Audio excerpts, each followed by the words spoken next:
Have you ever felt that familiar urge to reach for your phone, scroll through social media, or binge watch a show just to escape that uncomfortable feeling of boredom? You are not alone. In a way, we could say that our present age is defined by the omnipresence of boredom and the endless distractions we turn to in response. And this has fueled a billion-dollar industry built on offering ever newer ways to pull us away from those seemingly empty moments. And we are caught in this endless cycle of work and indulgence, and we are left overstimulated, overfed, and distracted. But what if boredom isn't something we need to avoid? What if we allow ourselves to slow down and even lean into it? In this video, I want to share with you why boredom isn't just something to be avoided, but an opportunity for deeper self-connection. Drawing on the existentialist view of philosophers such as Martin Heidegger, I'll also share 3 personal tips that help me slow down and even embrace boredom. I'm Dr. Sijin Yan, philosopher and philosophical counselor. For more insights on living well, consider subscribing to this channel. So let's get started. So what does boredom really feel like when we experience it? That's exactly what the 20th century German philosopher Martin Heidegger explored in his lecture series, The Fundamental Concepts of Metaphysics. I'll give a quick intro to some of his key ideas. If you are curious about his philosophy of boredom, like the 3 types of boredom, just drop a comment below. I'm happy to make a full video diving into that. For now, let's stick to how this plays out in our everyday experience. So imagine you are waiting in line for coffee or something, and you are not on your phone, and you are not scrolling, not listening to anything, not even checking your time. It's just you waiting with nothing interesting going on. You may start to feel a little restless, maybe even bored. But what's actually going on in this moment that feels so hollow? In this scenario, boredom begins to kick in. The flow of time feels as though it's slowing down, each second dragging on, stretching out far beyond its usual rhythm. And Heidegger uses a German term for boredom that literally translates to long while, which captures this feeling of time elongating or slowing down, as though life's usual flow has come to a halt. And when you are bored, you are just waiting for the line to move, right? Heidegger calls this experience being held in limbo. In other words, you are stuck between what you want to do, get your coffee and move on, and the frustrating reality that you are trapped in a waiting state. Time seems to be holding you back, keeping you in this very suspended state. And that's why boredom feels so uncomfortable. You are just waiting, and the waiting doesn't end. But there's more happening here. Heidegger would say that in this moment, you are experiencing what he calls being left empty. There's nothing grabbing your attention or sparkling any sense of purpose. All of these make you feel almost hollow, as though you are wasting your time. And to an extent, boredom is the loss of meaning. You see, it's normal to want to escape boredom because the experiences like feeling empty out or being held in limbo, at least on the surface, are pretty distasteful.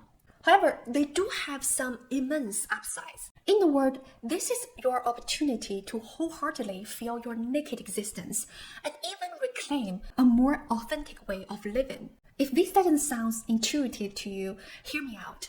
So according to Heidegger, we are, as he calls, Dasein, being there. This means that we are thrown into the world, not able to choose to be here, and yet we are free and responsible for whatever meaning we create in our life.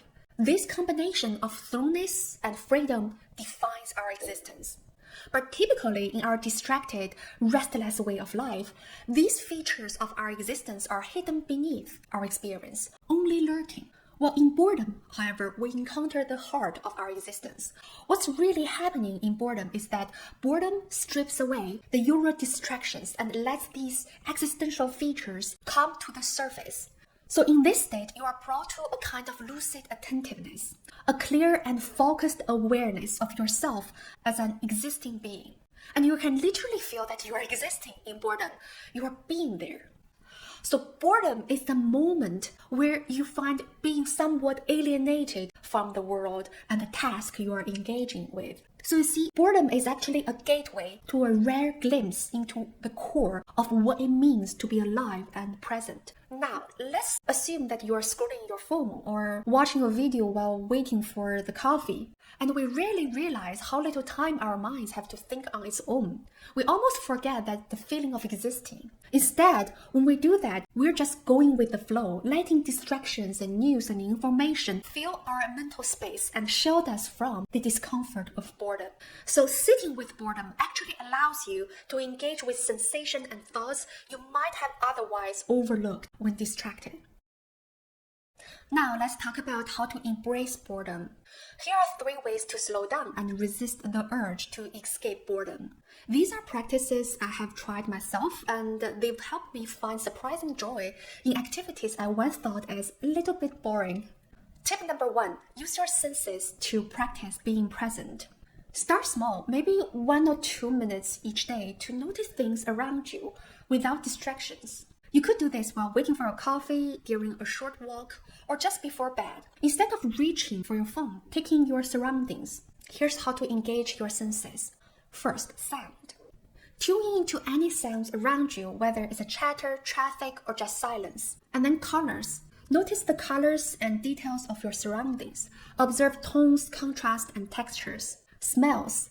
Take in the scents in the air, from coffee to fresh grass or something else. Touch. Focus on textures within reach. Feel the surface beneath your hand. This simple practice builds a habit of being instead of just constantly seeking stimulation. By redirecting your focus from your screen and other stimuli to the world around you, you give your mind a break from overstimulation and mental fatigue. Tip number 2, go to cinema. Try heading to the cinema and watch some slower art house film. And in the dark, with no phones or snacks to distract you, you are immersing the story at its own pace. Older art house films by directors like Tarkovsky or Kurosawa often unfold at an even slower rhythm. They help you to experience a kind of meditation emotion.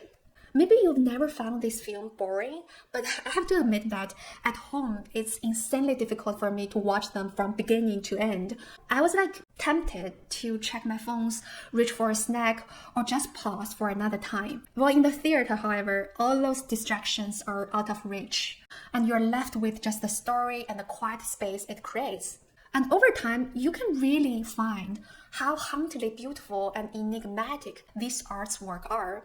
I cannot describe through words fully, but I can only say that boredom in art is time well spent. And if you're lucky enough to bring along an open-minded friend who's up for something more reflective or different, it makes the experience much better. I really miss the days of going to the theater with film-crazy friends and getting lost together in that shared immersion. Tip number 3, do not lose your desire to walk. I think it's no coincidence that some of the history's most complex minds were fervent walkers. Think of Soren Kierkegaard, Friedrich Nietzsche, Immanuel Kant, Simone de Beauvoir, Jean-Jacques Rousseau, and Henry David Thoreau. These thinkers didn't just walk, they walked religiously, as if it were one of the most important part of their lives. And today, many of us walk far less than people once did. Walking is time-consuming. It doesn't seem productive in the competitive sense, and it isn't exactly profitable for brands that want to monetize exercise trains. But one of the biggest reasons people avoid walking is because of boredom.